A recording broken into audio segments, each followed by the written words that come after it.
મિત્રો આજે તમને થોડી પશુના વ્યવસાયલક્ષી માહિતી આપવા માટેનો આપણે આ એક વિડીયો બનાવ્યો છે. કારણ કે પશુ માલિક વારંવાર ફોન કરતા હોય છે કે સાહેબ ગાયને આપણે જે પશુનું દૂધ ઉત્પાદન સારું થાય, પશુ વારંવાર બીમાર ન થાય, એની હેલ્થ સચવાય વ્યવસ્થિત, એના માટે આપણે આ એક વિડીયો બનાવ્યો છે. આ વિડીયોમાં દરેક ખેડૂતો પશુપાલકો ફોન કરતા હોય કે સાહેબ ભેંસ કે ગાય અમારી બાવલું કેવી રીતનું કરશે, ઉઠલા મારે એના માટે શું કરવું, મેલ ન પડે તો એના માટે શું આગોતરું આયોજન રાખવું, આપણું પશુ વિયાણા પછી ખોણ ન ખાતું હોય તો એના માટેનું શું આગોતરું આયોજન રાખવું, દૂધ ઉત્પાદનમાં એકદમ ઘટાડો થઈ ગયો તો એને દૂધ ઉત્પાદનના લેવલ સુધી લાવવા માટે શું કરવું. તો જનરલી પશુપાલનના વ્યવસાયની અંદર આપણે જ્યારે પશુ વિયાવાનું હોય એના 2 મહિના પહેલાં આપણે આગોતરું આયોજન કરવું પડે. અને 2 મહિના પછી આ જે 4 મહિનાનો સમયગાળો છે ને બહુ પીક વેલ્યુ છે કે જેની અંદર પશુ માલિક જનરલી એવો ઈચ્છતો હોય કે આપણું પશુ વિયાણા પછી દૂધ ઉત્પાદનમાં ઝડપી કેવી રીતે આવે. તો જનરલી કેવું છે કે આપણે જ્યારે દૂધ ના આપતું હોય પ્રાણી ત્યારે એની ઉર્જા છે એ બચ્ચાના પોષણ માટે વપરાતી હોય, અને વિયાણા પછી જ્યારે દૂધ ઉત્પાદન ચાલુ થાય ત્યારે ઉર્જા છે એના દૂધ ઉત્પાદનમાં વપરાતી હોય શરીરની એનર્જી.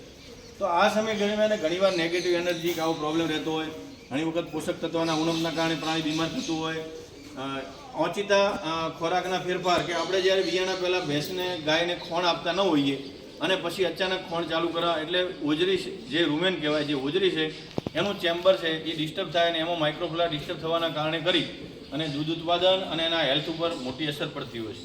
તો એના માટે આપણે આગોતરું શું આયોજન કરવું, તો હું વિડીયોના માધ્યમથી આપને થોડું કહેવા માગું છું કે જો મિત્રો, આપણા જોડે 15 લીટર આસપાસની દૂધ ઉત્પાદન ધરાવતી ગાય હોય અથવા તો શરૂઆતના સ્ટેજમાં કે ઈફર હોય, ગાય અથવા ભેંસ, ઈફર એટલે કે પાડી અથવા વાછરડી, એ જ્યારે નોનપણથી એનો વિકાસ છે એ રૂંધાઈ જાય, જેનું બાળપણ નબળું એની આખી જિંદગી નબળી, એ કહેવત છે જૂની. તો આપણા ઘરે જેટલા સારા અને ઓછા પશુઓ અને સારું મેનેજમેન્ટ હશે તો જ આપણે પશુપાલનના વ્યવસાયની અંદર સક્ષમ થઈ શકશું. તો આપણે આ વિડીયોના માધ્યમથી એવું કહેવા માગું છું કે જો આપણા ઘરે જ્યારે વાછડીઓ એને દરેક ઘાસચારામાંથી કે એમાંથી પૂરતા પોષક તત્વો ના મળતા હોય તો આપણે આ એક યુડીપી ગોલ્ડ કરીને એક પાવડર છે. આ પાવડરની અંદર ટોટલ માઇક્રોન્યુટ્રન્ટ અને મેક્રોન્યુટ્રન્ટ જેવા કે કેલ્શિયમ, મેગ્નેશિયમ, ફોસ્ફરસ, આયોડિન છે, મેંગેનીઝ છે, આ બધા આ પાવડરમાં નાખેલ છે. તો આ મિશ્રણ ડેલીનું 30 ગ્રામ સવારમાં આપવાથી ખોણ સાથે આપવાનું, જેના કારણે એના માઇક્રોફ્લોરા બી ડેવલપ થઈ જાય અને જોડે જોડે એને પોષણક્ષમ ખોરાક મળી જાય. તો આપવાથી એનો ગર્ભાશયનો વિકાસ, શરીરનો બોડી ગ્રોથ, દૂધ ઉત્પાદનમાં ઓચિતો ઘટાડો એવા કોઈ પ્રોબ્લેમો થતા નથી. આ અમે એક પશુની બેલેન્સ જે ડાયટ છે ને એના માટેનું એક તમને બોલું તો આ પાવડર છે એ રૂટીન ફીડ સપ્લિમેન્ટમાં આપી શકાય, ડેલીનું 30 ગ્રામ, બરાબર. એના પછી આપણે એક બનાવ્યું છે અડર એચ કરીને આવે છે. આ અડર એચ છે એ પણ ફીડ સપ્લિમેન્ટ છે. તો અડર એચ છે એ આજે માર્કેટમાં મોટી જબરજસ્ત બ્રાન્ડ ધરાવે છે. તો એ અડર એચ છે, તમે જુઓ આ ગાયને અમે 2 મહિનાથી અડર એચ ચાલુ થઈ, આ જો એનું બાવલું કેટલું થાન મસ્ત ડેવલપમેન્ટ થયું છે. તો આ અડર એચનું રિઝલ્ટ છે, જુઓ આ બાજુ. તો આ અડર એચ છે એનો ડોઝ છે સિર્ફ 10 ml સવારમાં, 10 ml સોજે. રેગ્યુલર એને આપવાથી એના થનનું ડેવલપમેન્ટ ફર્સ્ટ ક્લાસ થાય છે, મસ્ટાઇટિસ થતો રોકે છે, એની બોડીના કોડ શાઇનિંગ બહુ ફર્સ્ટ ક્લાસ રહે છે. અને આ અડર એચ છે 2 મહિના પહેલાં, વિયાણાના 2 મહિના પહેલાં ચાલુ કરી દેવાનું, જેનાથી એ જ્યારે વિયાશે ત્યારે એને બાવલાના કોઈ પ્રોબ્લેમ ન થાય, વધતા જર મેલ પડવામાં મદદરૂપ થશે. તો આ અડર એચનું રિઝલ્ટ છે. વિયાણા પહેલાં આપવાનું, અથવા તો નાના વાછરડા હોય જેની બોડી ગ્રોથ, ઘોડાની અંદર હાડકાની લંબાઈ વધારવા માટે અને હાઇટ વધારવા માટે એનું એક બેસ્ટ રિઝલ્ટ છે. એના પછી આપણી ગાય છે એ વિયાઈ ગઈ. તો વિયાણા પછી જસ્ટ જેવી વિયાય એટલે આ યુટ્રોસી છે. આ યુટ્રોસી છે એ મિત્રો જેવી ગાય વિયાય એટલે સીધો આ લીટરનો બનાવ્યો છે. 500 ml ઓન ધ સ્પોટ ખાંડ સાથે મિશ્રણ કરી અને ગાયને આપી દેવાનું. એ 4 કલાક વિધિન ધ 4 કલાકમાં મેલ ન પડે, મતલબ જર ન કરે અથવા આરોપીનો પ્રોબ્લેમ ન થાય એના માટે આપણે ફરી 4 કલાક સુધી મેલ ન પડે તો ફરી અડધું આપી દેવાનું. અને એ છતાં બી મેલ નથી પડતો તો જે તે અમારા પ્રેક્ટિશનરો છે એ મેલ પાડવામાં હેલ્પફુલ થાય, કારણ કે એના કોર્ટિડો કંડક્ટ જંક્શન આવે એ છૂટા ન પડે. તો આ બાટલાના કારણે એની અંદર હર્બલ છે પાછું, એટલે કોઈ એના આરોગ્ય ઉપર કે મેડિસિન જેવી કોઈ દૂધમાં કંઈ આવશે નહીં આયુર્વેદિક હોવાના કારણે. તો એનાથી એ જે મેલ છે છૂટો ઈજી પડશે અને કરા પાડવા અથવા મેલ પડી ગયો તો એના પછી કરા પાડવાની અંદર બહુ મદદ કરે છે.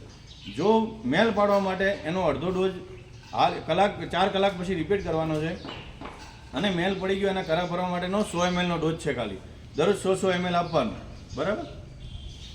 એના પછી આપણું પશુ છે રિયાઈ ગયું છે છતાં આપણું પશુ એટલું ખાવામાં બહુ અરુચિ રાખે છે, તો ફ્લોરા ગોલ્ડ કરીને ગોળી આવે છે. આ ફ્લોરા ગોલ્ડ છે ને એની અંદર normal flora with fungal aspergillus fungus છે એના સ્પોર નોખેલા છે, જેના કારણે રૂમેનની અંદર કોઈ પણ પશુનું પાચન તંત્ર છે ને જે જુગાળી કરે એમાં 4 પાર્ટ્સ હોય છે. એમાં જે મેઇન પાર્ટ્સ હોય છે રૂમેન હોય છે. રૂમેન એટલે કે મોટી હોજરી. મોટી હોજરીની અંદર બેક્ટેરિયલ ફર્મેન્ટેશનના કારણે ખોરાકનું પાચન થતું હોય છે. તો એના માટે આપણે એક ફ્લોરા ગોલ્ડ ગોળી આપી દેવાની. એમ દરરોજની 1 કે 3 દિવસ આપીએ તો એના જે રૂમેન છે એનું વાતાવરણ ડિસ્ટર્બ થયું હોય તો એ નોર્મલ થઈ શકે છે અને એનાથી એના નોર્મલ ફ્લોરા ફરી ડેવલપ થાય છે. છતાં બી તમારું પશુ ધારો કે વિયાણા પછી જનરલી અમને વારંવાર એવા પશુ માલિક ફોન કરતા હોય કે સાહેબ અમારી ગાય કે ભેંસ ખોણ ખાતી નથી. તો આ એનર્જી બૂસ્ટર છે, મતલબ NEB નેગેટિવ એનર્જી બૂસ્ટર. તો આ નેગેટિવ એનર્જી બૂસ્ટર અમે એના માટે બનાવેલ છે કે પશુ માલિકના ઘરે ખોણ ન ખાતી હોય તો એ વારંવાર અમને ફોન કરતા હોય, વિઝિટ કરાવે એટલે એને અમારો ડીઝલના ખોટા ખર્ચા થાય, અમારે આવવા માટેનો સમય બગડે. એના કરતાં બેસ્ટ ઉપાય એ છે કે તમારી ગાય કે ભેંસ ખોણ ન ખાતી હોય તો અમે NEB બનાવેલું છે. આની અંદરથી તમે આ એક ઢોકણું સવાર એક ઢોકણું સાંજે NEB તમે ખવડાવશો એટલે આ બાટલો પૂરો થયા પછી તમારી ગાય કે ભેંસ ખોણ ખાતી થઈ જશે. અને છતાં બી ઓછું ચરે તો એના જોડે એક્સ્ટ્રા એક ગોળી ફ્લોરા ગોલ્ડ આપવાની દરરોજની, 100 ml NEB આપવાનું અને એક ગોળી ફ્લોરા ગોલ્ડ ખવડાવવાની. આ ખવડાવવાથી તમારું પ્રાણી રાબેતા મુજબ દૂધ ઉત્પાદન અને ખોણ ખાતું થશે એટલે ઓટોમેટિક એ દૂધ ઉત્પાદનમાં આવી જશે. આ કર્યા પછી બી ધારો કે આપણું પશુ છે એ એટલું દૂધ ઉત્પાદન ચડતું નથી તો આપણે આ મિલ્કટોન ગોલ્ડ કરીને એક ફીડ સપ્લિમેન્ટ છે.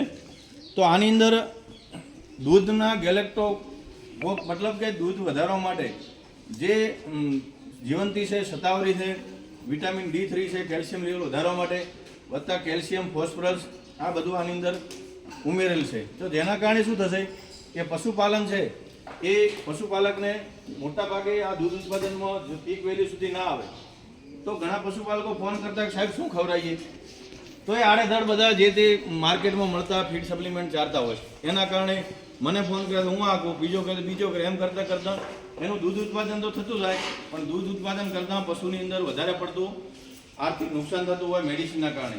તો તમે આટલું ફીડ સપ્લિમેન્ટ આપી દીધું અને તમારું પ્રાણી લાઈન ઉપર ના આવે તો ખોટા મેડિસિનના બિનજરૂરી ખર્ચા કરવા નહીં. અસ્તુ મારો આ વિડીયો બનાવવાનો મકસદ એ છે કે પશુ માલિક વારંવાર ફોન કરતા હોય, એના મગજમાં એવું વિચારતો હોય કે ચાલો કાક સાહેબને ફોન કરા તો એ કંઈક સલાહ આપશે. તો હું કેટલા વ્યક્તિઓને આ રીતની ફોનના માધ્યમથી સલાહ આપી શકું. તો આ વિડીયો બનાવવા પાછળનું કારણ એ કે તમે આ વિડીયો જોઈ અને તમારા ફાર્મનો પશુપાલનનો વ્યવસાય છે એની અંદર વધુ નફાકારક થાય અને આની અંદર ધારો કે રિઝલ્ટ ન મળે તમને કોઈ પણ વસ્તુની અંદર તો તમે મને ફોન કરી અને એના માટે કઈ રીતનું મેથડ છે એ છે. અને એના કરતાં બીજો એક નંબર તમને લખાવું કે ડૉક્ટર જગદીશભાઈ કરીને છે, એમનો નંબર હું મોકલું છું આ લિંકની અંદર. તો એ નંબર ઉપર તમે કોલ કરી અને વધારે ડિટેલ માહિતી છે તમે ઓનલાઈન બુકિંગ કરાવી શકો. મેડિસિન તમારા ઘર સુધી આવી શકશે અને જે તે પશુ માલકને જરૂરિયાત છે એને ખાલી આ વિડીયોના માધ્યમથી એને સાચું માર્ગદર્શન મળી રહેશે. તો જેના કારણે વારંવાર અમને ફોન કરવાનો અમારો સમય બી ન બગડે અને એમને બી સમય ન બગડે અને સચોટ માર્ગદર્શન મળી રહે. તો એના માટેનો હેતુ જો આ ગાય છે આ અને પશુપાલક આ ગાય જોઈને આઈડિયા આવી જાય કે અડરેજનું બીજા મેડિસિનનું UDP ગોલ્ડનું આ બધા કેવા રિઝલ્ટ છે.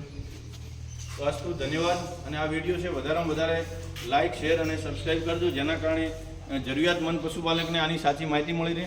Thank you. આભાર.